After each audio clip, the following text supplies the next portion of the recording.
Welcome back, everyone, to another edition of Combat Corner, powered by Come On Now, the podcast. I'm your host, Rudy Rodriguez Showmont. Hit the like button, subscribe to the channel, ring the bell. You know what we do here at Combat Corner. We love to tell the story of the fighter and introduce him to you and let him know, let y'all know who he is and where he's come from. I have the honor and privilege today of interviewing a BKFC fighter, Chino Blume, man. He fought at the Hard Rock last Friday, got the W, his first win in the BKFC, and we have him here today. He's got an inspirational story to tell, and we're happy to have him on here today. Chino, what's going on, my friend? Bro, man, welcome aboard, man. Appreciate you jumping on board, man. I appreciate you guys having me, man. Yeah, so we found a good signal here because apparently your location, even outside, is dead. Man, I walked from the back of the park to the front. I'm over here at Carter Park off of Sunrise in 95. I know that's Sunland Park, but the service is a little shaky right now. Yeah, my son used to train football at Carter Park, so I know it very, very well.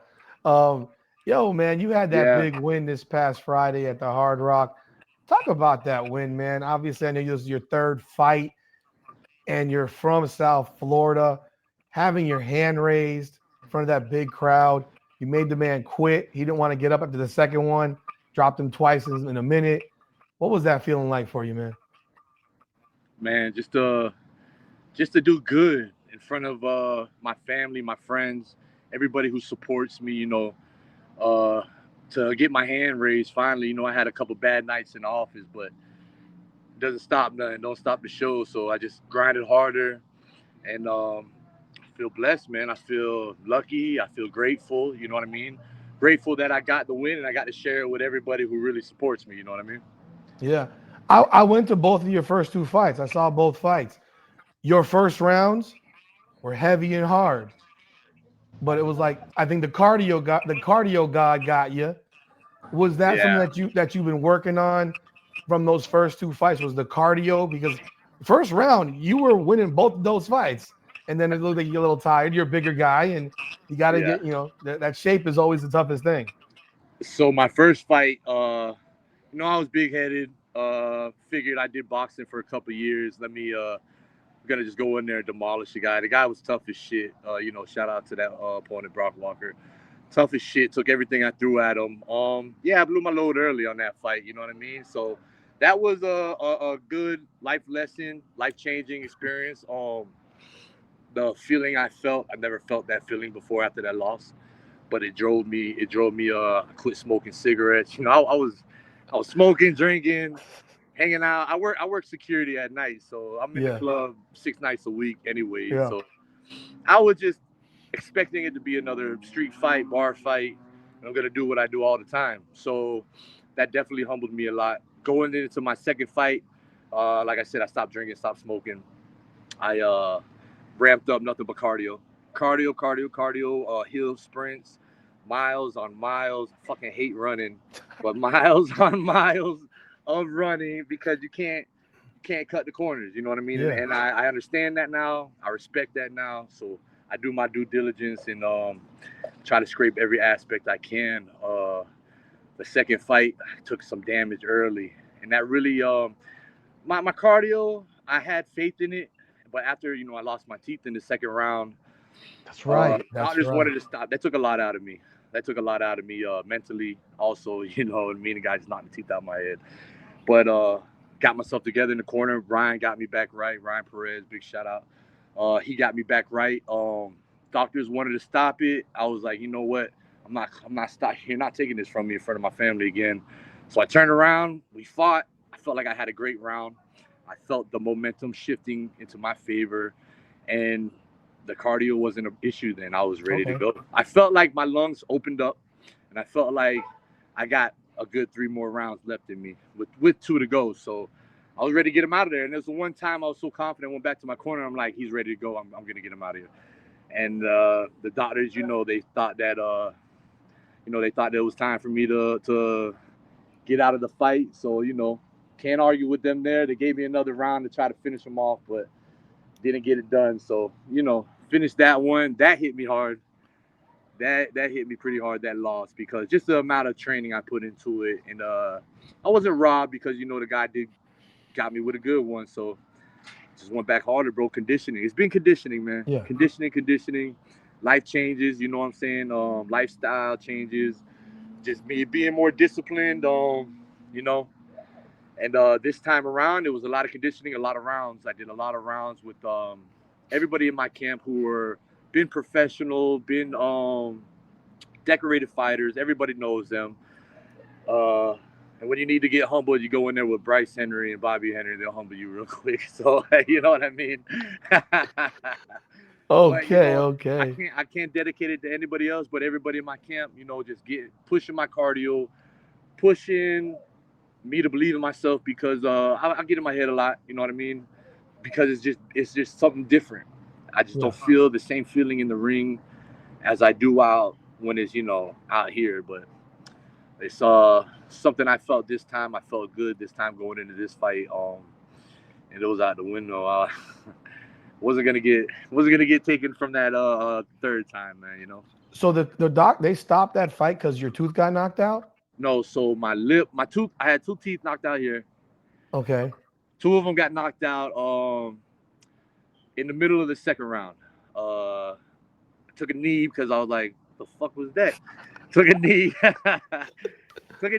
He caught me on the ground. So I took my time to get my thoughts together. Like, what the fuck is going on here? So like, all right, now we're in a fucking fight. So finished that round off strong because I know he was gonna try to finish me off. So I was instantly trying to let you know I'm still fucking here. Yeah. And I'm not going down so easy. Went back to the corner, and then third round came. They wanted to stop me because of my lip, but I was like, I'm fine. Even when I was still talking, I just turned around. And when I turned around, I think it was Andrew Glenn. He's like, knuckle up. And man, we went to it. So after that round, they came to the corner again. It was like, bro, we have to. And then I looked at my coach, and my coach was like, I can't stop him because was it like cut through your lip? Yeah, so my lip was split in half here. And it was kind of easy. My coach was like, it's dangling when you're talking, bro. Yeah. Damn. So, shout out to the Stitch man, because he got me pretty good. Yeah. Got me back right. But yeah, so that's what that was, man. So you had a Robbie Lawler lip the other side though. It was pretty gnarly, bro. Oh yeah, it's pretty gnarly, bro. I feel like I have a tip in right now as we speak. Oh wow, man. yo, man, the performance though in this last fight, you looked great. Obviously there had to be a lot of fun. You get to come out like, we got this shit done. Yeah. Congratulations on that, man. Thank you. Talk about these guys that you're training with. I mean, you just mentioned Bryce and Bobby Henry. You got 2 brothers that are probably been beating each other up since they were kids. Oh man, I'm blessed. I'm and they're quick. They're quick, so you're chasing those guys around. They're quick, they're fast. They make me move fast. They just help me elevate in every part of this game. They've been around so long. I'm fairly new to this. I just started boxing 3 years ago. And to be honest, I only started boxing to get into bare-knuckle. But I grew up watching Level. I grew up watching Slice. You know what I mean? I wanted nothing to do but go down to P. Ryan and get in the back of Dada 5000's backyard and slug it out with whoever. I didn't care. You know what I mean? I just didn't care back then. But it's just been a dream of mine. So I told my coach, I was like, I'll do whatever you want me to do. My dream is to fight at the Hard Rock for all my family and friends for the BKFC. And my first professional fight, he came through with it, man. He came through with a multi-fight deal, put me in front of my hometown, put me in front of everybody that, even people I haven't seen for years, you know what I mean? They see what I'm doing now and they're being drawn into it. They're liking the change, and that just pushes me harder, you know what I mean? Funny story. I lived in Perrine. Oh yeah. I lived in Perrine for about 8 months. I lived on 177th and 107th. And the barbershop that I used to go to right on South Dixie Highway, my first time seeing this is, I'm almost 50 years old, 47. And I go to the barbershop. This is like 2004, around there. They got the DVD players back in the day, the portable ones. They got this DVD they pop in. And the barber show's like, yo, this shit's going on right now. It's Kimbo Slice meat pattying that dude from Homestead up, where his eye looked like this. And I'm like, oh my God. And apparently they were doing that shit like 5 minutes from where I was living. Yeah. And then you had Jorge Masvidal come in this thing and all these other guys that would come in. And I was like, I remember when this first started, they were going to a boatyard and having fights at a boatyard or whatever. And someone's back in the backyard and all that stuff. So no, I remember that real well. Yeah. You know, you've gone through adversity in your life, man. I mean, you posted recently, having been arrested and having, dealt with obviously trials and tribulations. I mean, talk about what you've gone through and to get to this point, because it obviously wasn't an easy road. Nah, it wasn't easy. And I just want to clarify, I don't post that to glorify it or No. post it for anything other just to let you know, it ain't been an easy ride, bro. You know Yeah. what I mean? Could have went the wrong way a lot of times. Blessed that it hasn't. I'm grateful and blessed that now I've found this sport and I can continue living and continue living for my family. Man, I just, I grew up Broward County. Played around and dated a lot, you know what I mean? So, so if you could imagine, you know what I mean? Yeah. So, it was just, it was a wild ride, man. Growing up, didn't make the best decisions, but I feel like I'm at the stage where now I had to make those wrong choices just to see the better and everything now. You know what I mean? Mm-hmm. It just, like I said, I don't glorify it, but this is my background. Went to prison, been in gangs, uh, every aspect of the life that you could probably think of, I was involved in. Yeah. Wasn't easy because that's all I knew growing up. When you're doing for something for so long, it becomes the norm. When Yeah. you see the same thing over and over and over, it's not, you know what I mean? It's not anything out of the ordinary. You're thinking this is how it is how you're supposed to be. And when I grew up, well, our age, it was to kill or be killed. It was the strongest survive. You know what I mean? Yeah. So, Understood. always wanted to be the biggest guy. Always wanted to be the strongest, hardest guy in the room. We had that bullshit ego when I was a kid, and if you didn't think so, I was gonna let you know so type shit. You know what I mean? So it is what it is, man. Like I said, these are just experiences that helped me grow as a man, helped me become a better father. You know what I mean? A better role model to my children. A lot of the amateur boxers that we have in our gym, I like to take my time out with them, and I bring my kids with me. I bring my daughter with me all the time, and I think it helps them to connect with me as well because they know, I'm a father, I'm a dad. Put that first before anything now. You know what I mean? But I guess just how I am and how I vibe, they can connect to me as well because, you know, try to stay down to earth as much as I can. You know what I mean? Doing something really cool right now, and my daughter loves it. She's super proud of it, and I try to share it with the youth in here too. They're cool with it. They love it too. So, you know, it's just a different feeling now.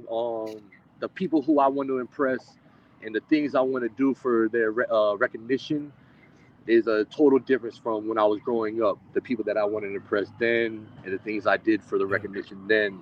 You know what I mean? So, you know.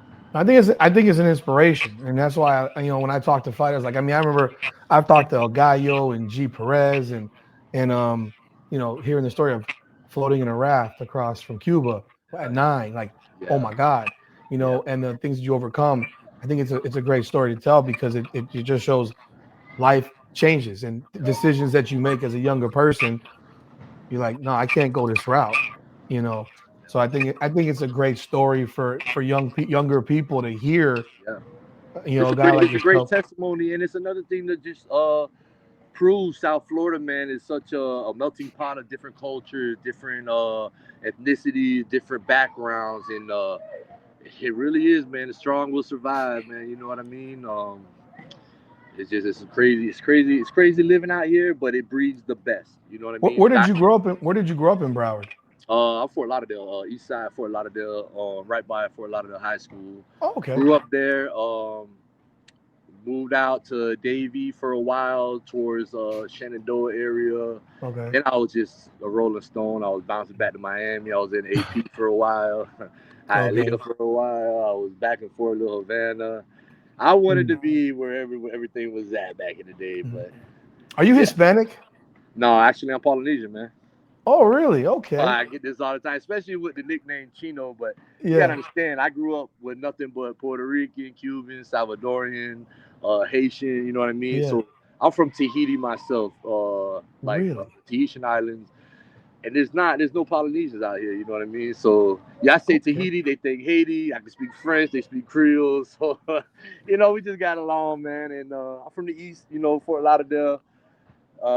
Minorities, that's all we got. So we all stuck together. You know what I mean? So you were born in Tahiti. No, I was born here. Yeah, You were I was born born here, in Broward General. I was born here. but your family's from. My father's from there. I lived there for a year. Got in some trouble going into high school. Got sent to California. That ain't making no better.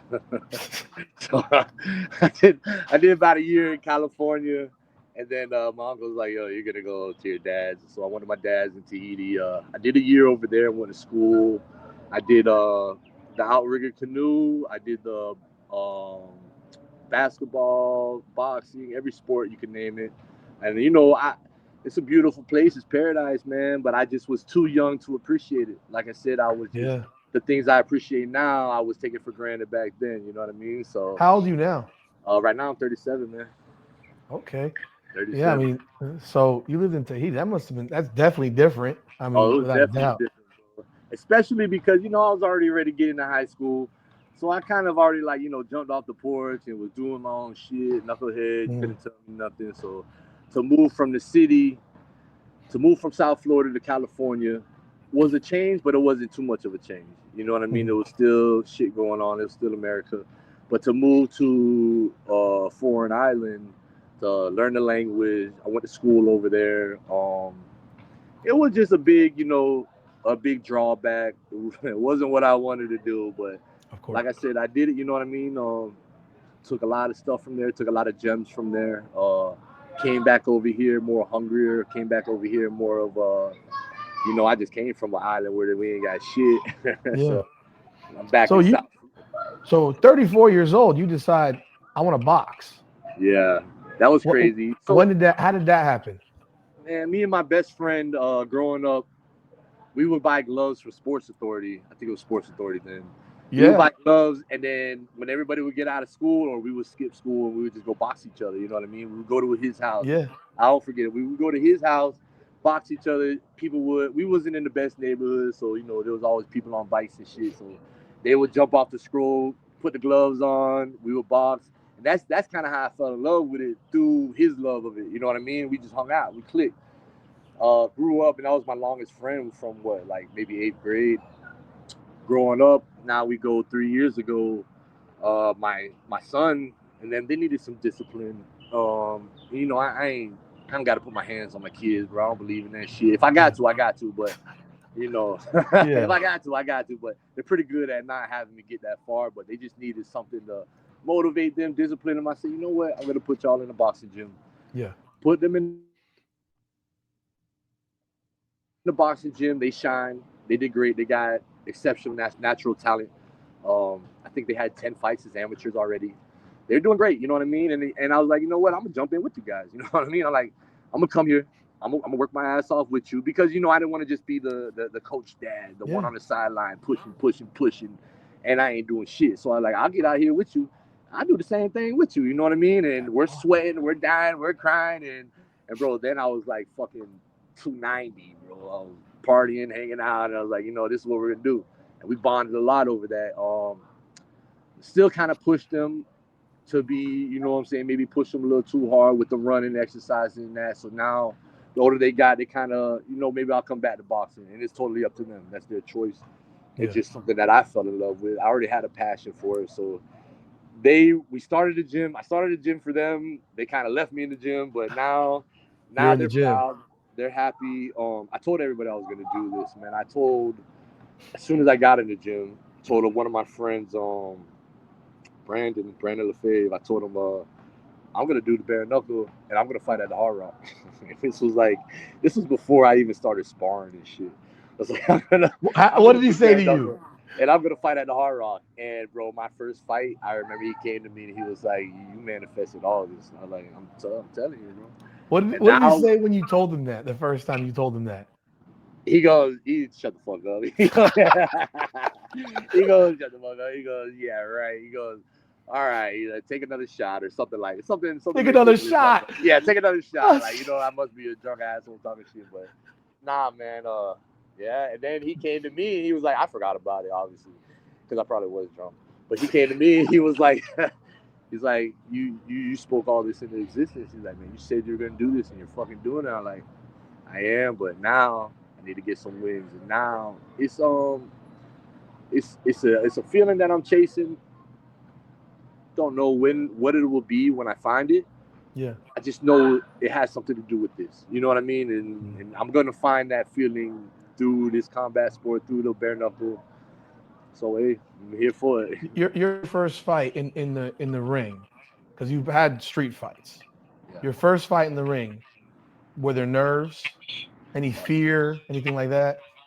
So my first professional fight was my first BKFC fight. Yeah. And I remember being nervous, but I remember being calm at the same time.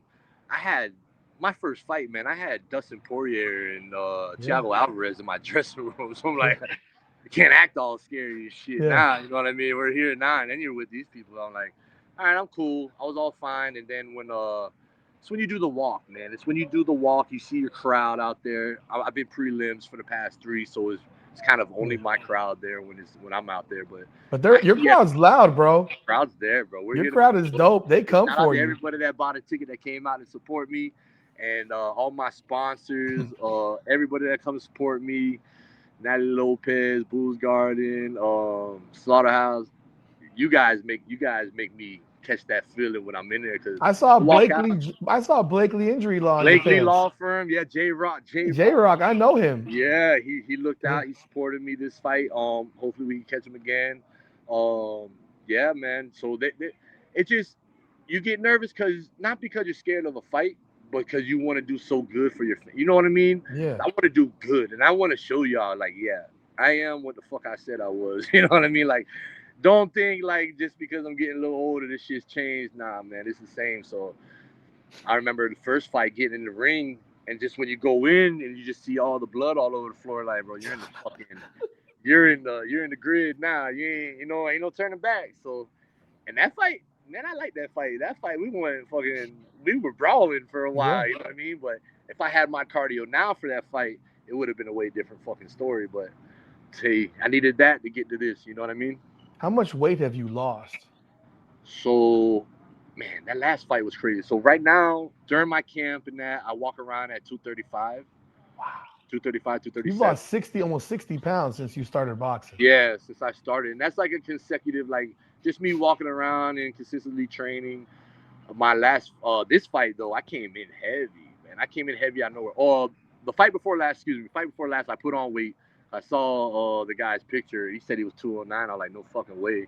He came in at 266, and I was like, yeah, I figured 209. That guy wasn't 209. But this fight, man, I gained weight too, bro. I don't know if it was nerves, if it was a lot of circumstance in between, but I came in at 250. So I didn't feel heavier, but I kind of did.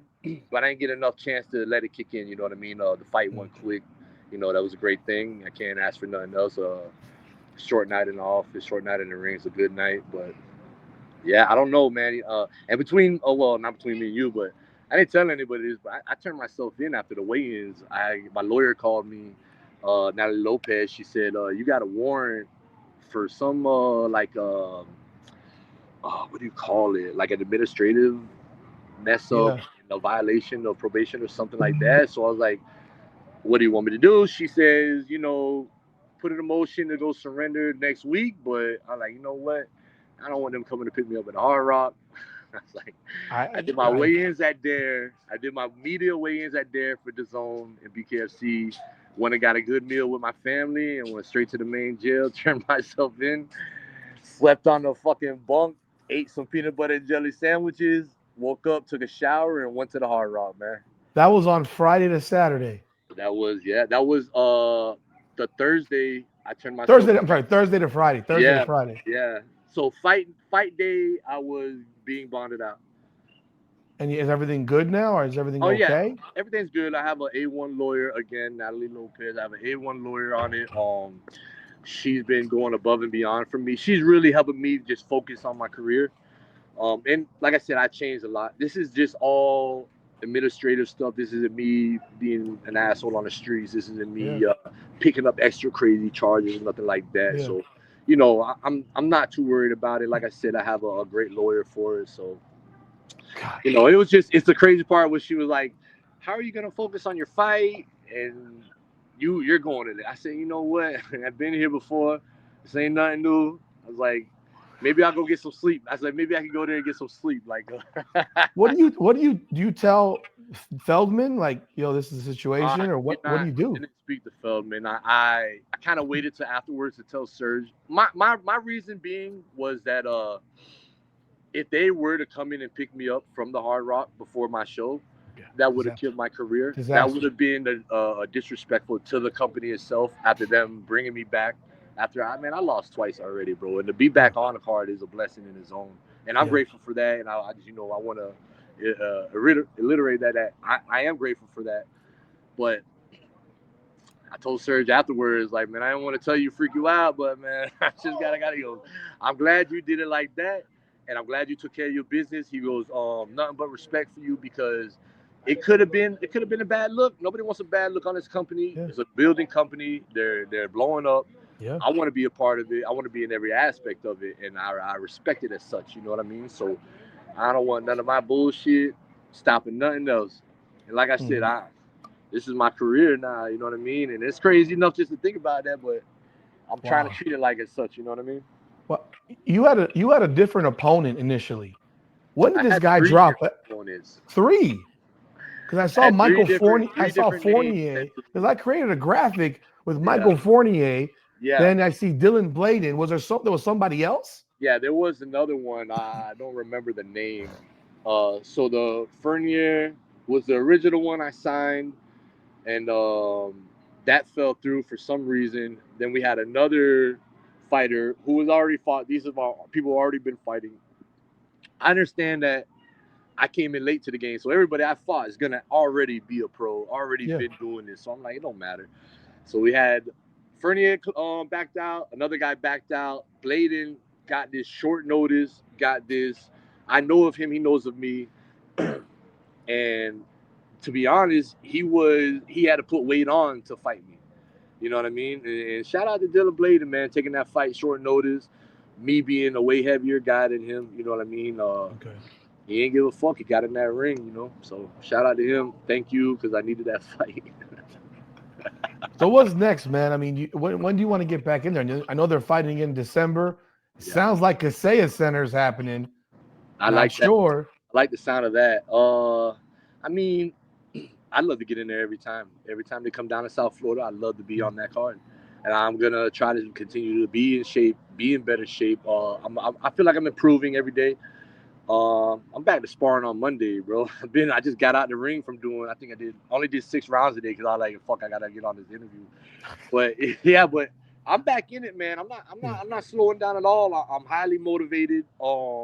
This win was a big win for me. I needed it. You know what I mean? And I'm motivated, bro. I'm hungry. Let's see if I can get back in there in December. Let me see if I can get a couple more wins. Shit, maybe get a shot at the tournament. You know what I mean? What do you think of that tournament? Tournament's crazy. The tournament's crazy, and I know a lot of people already have. It's a tournament though. You got to remember that. Yeah. And a lot of people already have their picks on the winners and shit like that. But man, anything can happen in this fucking sport, bro. Anything can happen in this sport. And if I could, if I get just to get a shot at it, to be recognized or acknowledged to be on it, it's a win for me, bro. That's a win. I don't get a lot of chances like this. You know what I mean? I've never been told, oh, you could do this, or I've never been told. I've always had to go take that shit myself. So if they put me on or consider me, man, it'd be a blessing, bro. No matter how far I could go in it. No matter how far I could go in this right now, bro. I'm just grateful to be here. I'm happy every day. I'm happy every day. When you're in the ring or leaving the ring and you see that you got someone like Mike Perry's watching you fight. I mean, I think you fought in front of Connor in July, right? I fought in front of Connor, Shaq, McGregor. Yeah, Shaq was there. My last fight, I met David Benavidez in the back. I'm like, yes. I got my fucking teeth missing, but David Benavidez is a cool guy. Shout out to him. Shout out to AG Lion Pat.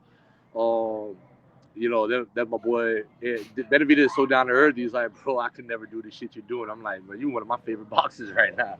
You know what I mean? It's an experience, bro. And the fact that, you know, I'm not just there serving drinks. I'm not just there being security. I'm there putting my life on the line for these people. You know what I mean? I'm there putting my well-being, and I'm trying to bring as much violence to the next motherfucker like he's trying to do me. So it's a different feeling, bro. It's like not a gladiator feeling, but it's a feeling of yeah.